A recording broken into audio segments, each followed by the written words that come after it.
Here we have a numerical which states that dimensions of mass we have to express in terms of force, velocity and time. Let us start doing it. F is equals to m into a. We need mass, so I would isolate mass. Mass is equals to force by acceleration.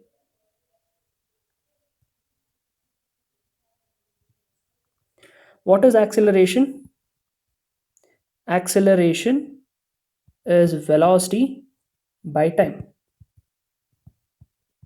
right? In the question they have told that velocity and time, take that to be the dimensions, or in terms of that you need to express the dimension of mass.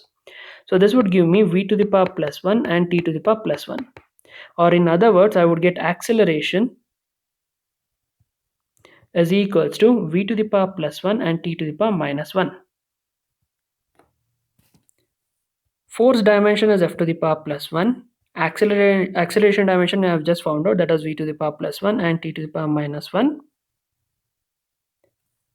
Final answer would be f to the power plus 1, v to the power minus 1, t to the power plus 1.